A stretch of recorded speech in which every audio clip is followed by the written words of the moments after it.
책을 읽어주는 남자 시작을 합니다. 7월 13일 오늘의 책은 파이프라인 우화에 나오는 책의 일부입니다. 돈을 레버리지 하라. 고대 중국의 어느 황제가 체스 게임을 알고 난 뒤 그 게임에 푹 빠져들었습니다. 그 황제는 체스 게임을 만든 사람을 찾아 그에게 상을 내리기로 했습니다.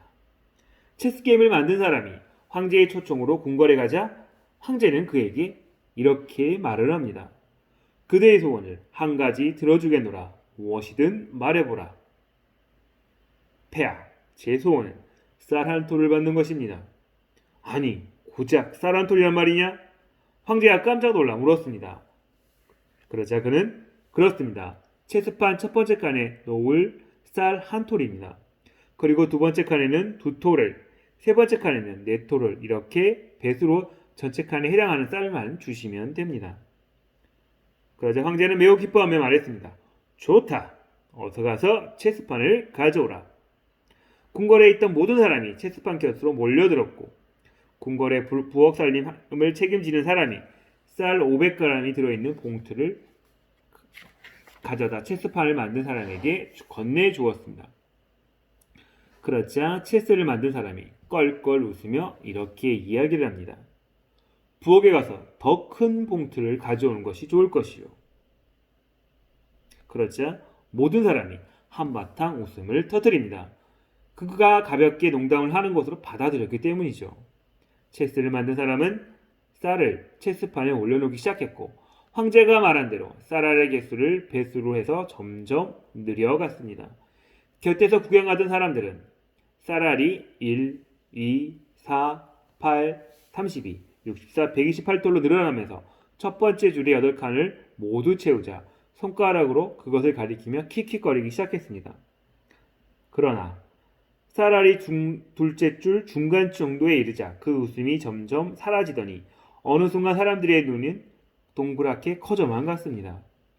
체스판에 한 움큼의 쌀을 놓여 있는가 싶더니 어느새 작은 봉투, 그리고 중간 크기의 봉투, 그리고 큰 봉투로 불어났기 때문입니다. 황제 역시 다른 사람들과 마찬가지로 숨을 죽이며 그 광경을 지켜보고 있었는데 둘째 줄이 끝나갈 무렵 자신이 큰 실수를 했다는 사실을 깨달았습니다. 그 자리에서 체스를 만든 사람이 가져야 할 쌀은 32,769톨이었는데 아직 48칸이나 더 남아있었던 것입니다. 그 상태에서 게임을 중지시킨 황제는 석학들을 불러 체스판을 가득 메운 쌀알을 양을 계산을 하도록 시켰습니다. 내노라 하는 석학들은 열심히 주판을 튕겨가며 계산한 숫자들을 서로 서둘러 석판에 써내려갔습니다. 한동안 법석을 떨던 석학들은 마침내 똑같은 결론을 내립니다. 그것은 64칸에 있는 체스판을 모두 채운다면 모두 1800만 톨로 이는 세상에 있는 모든 쌀을 가져와 그 양보다 10배는 더 많다는 것이었습니다. 그러자 황제는 머리를 감싸쥐고 고민에 빠지게 되었습니다. 그 많은 쌀을 내줄 수도 없고 또 여러 사람 앞에서 큰 소리치며 한 약속을 물리칠 수 없기 때문입니다. 할 수 없이 황제는 체스를 만든 사람에게 사정하며 이렇게 이야기합니다. 그대는 참으로 현명하구나. 하지만 그 많은 쌀을 구할 방도는 없다. 만약 그대가 약속을 물려준다면 내가 그대에게 비옥한 땅을 수백 에이커를 내리겠노라. 체스를 만든 사람은 그 제안을 흔쾌히 받아들였습니다. 그 자리에 있던 모든 사람이 그의 지혜와 현명함에 침이 마르도록 칭찬을 했습니다. 체스를 만든 사람은 황제에게 하사받은 땅에서 평생 부유하게 살았다고 합니다. 배가의 원리는 은행이 처음 등장했을 때 무렵 어느 부유한 상인의 예치금이 이자에 지급이 되면서 나온 개념으로 엄청난 증식 효과가 있다는 사실이 증명되었습니다. 천재물리학자 알버트 아인슈타인은 배가의 원리를 세계 8대 불가사의라고 일컬었습니다. 재산을 불려나갈 때 배가의 원리는 기본적인 초석입니다. 나는 이를 두고 플로리다의 부자 동네의 이름을 따서 팜비치 파이프라인이라고 부릅니다. 팜비치에는 수백 명에 이르는 세계 최고의 갑부들이 대서양이 내려다보는 넓은 집에서 풍요롭게 살아가고 있기 때문입니다. 그들은 돈을 벌기 위해 일할 필요가 전혀 없습니다. 단지 돈이 그들을 위해 일할 뿐이지요. 그들은 일과 상관없이 1년 내내 막대한 이익을 얻게 해주는 파이프라인에 유산으로 받은 엄청난 돈을 투자하고 있습니다. 그 판비치 파이프라인은 배가의 원리로 점점 불어납니다.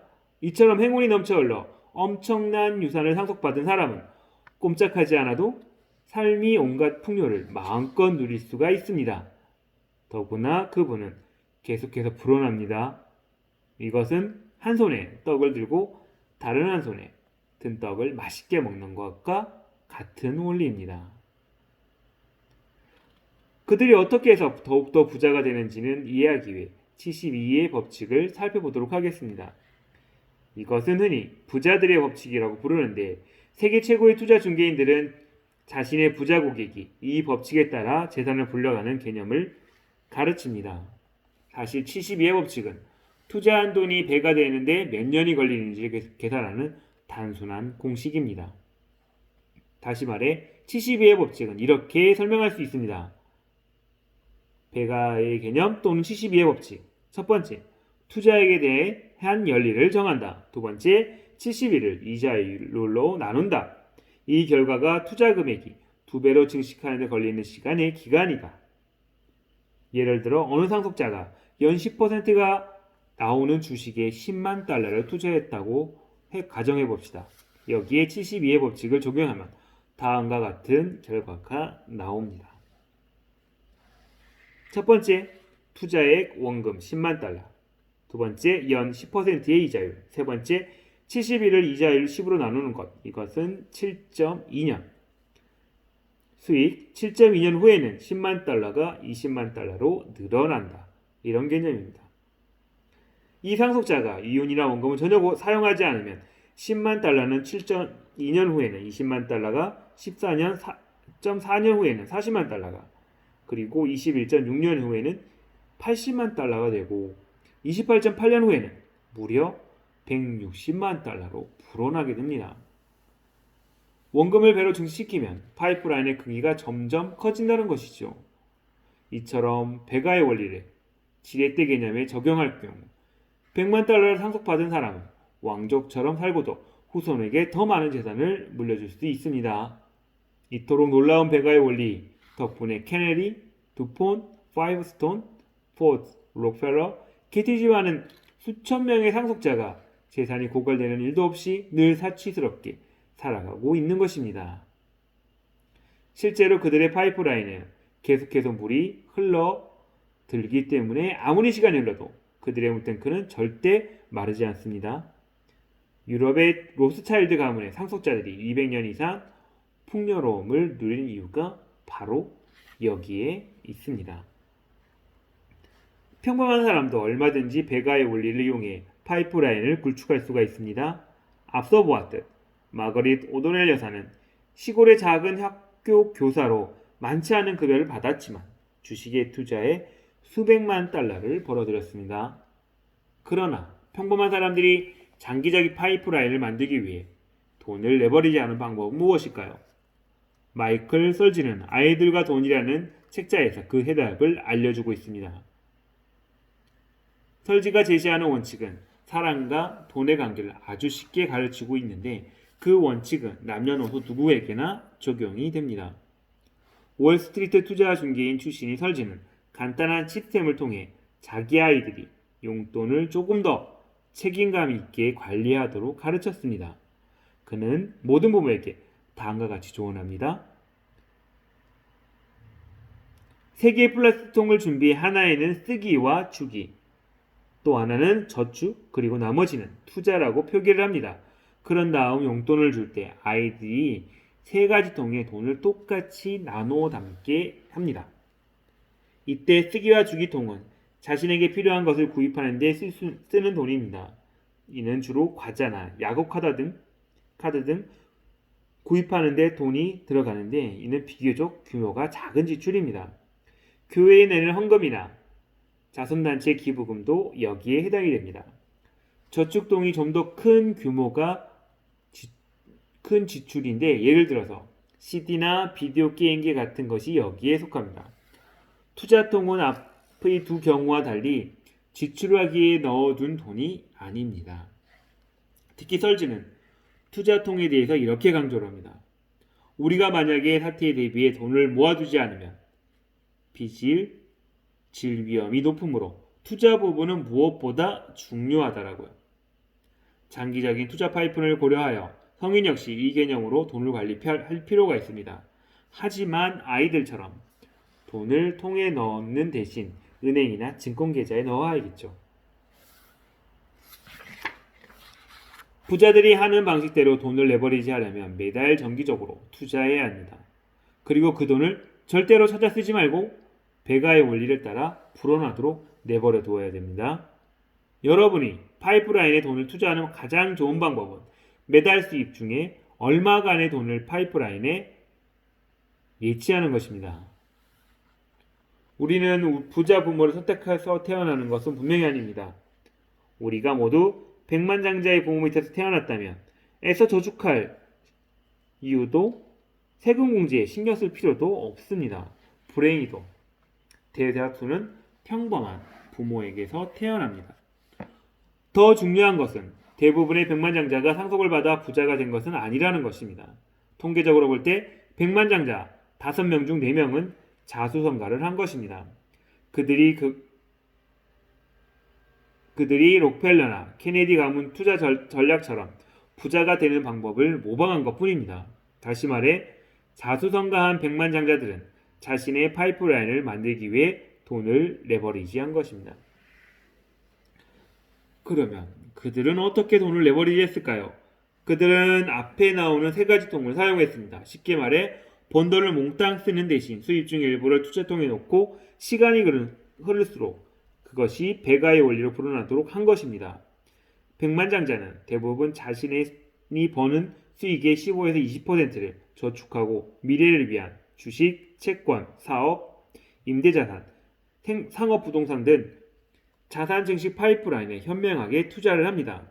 그렇게 파이프라인을 구축하면 그들이 50대에서 60대가 되었을 때 백만장자의 대열에 올라설 수가 있습니다. 사실 배가의 원리를 실감하려면 수십 년을 기다려야 합니다. 즉 배가의 양과 속도는 수십 년이 지나야 그 실체를 드러냅니다. 가령 1만 달러의 돈을 10% 이자율을 적용해 2만 달러로 불리려면 7.2, 즉 7년이 걸립니다. 그런데 50년 후에는 그 돈이 7배나 배가 되어 무려 130만 달러가 만들어집니다.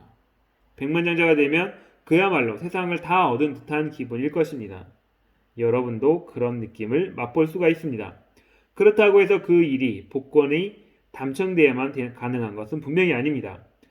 과거에는 백만장자 클럽에 들어가려면 막대한 유산을 상속받거나 인류학교에 들어가 뛰어난 능력을 발휘해야 했습니다. 이제는 그렇지 않습니다. 오늘날에는 평범한 사람들이 얼마든지 백만장자 배열에 올라설 수 있는 것입니다. 그러려면 자신의 수입에서 일정 부분을 정기적으로 투자해 시간이 갈수록 배가 되도록 해야 합니다. 그 원칙을 충실히 따르는 사람은 누구든 백만장자가 될 수는 있습니다. 하지만 현실적으로 누구나 미래를 지켜줄 파이프라인을 구축하는데 40에서 50년을 투자하는 것은 아닙니다. 모두가 그 정도로 팜비치 파이프라인을 구축할 인내심을 발휘하고 있지는 않습니다. 그러면 방법이 전혀 없는 것일까요? 그렇진 않습니다. 평범한 사람들이 많은 돈을 투자하지 않고도 지속적인 인세 수입, 즉 잉여 수입을 올릴 5년짜리 파이프라인이 있습니다. 정말로 5년짜리 파이프라인 계획이 존재합니다. 무엇보다 좋은 것은 그 파이프라인을 만드는데 많은 돈을 들지 않는다는 점입니다. 왜냐하면 그 일은 돈이 아니라 시간을 레버리지 하는 것이기 때문입니다.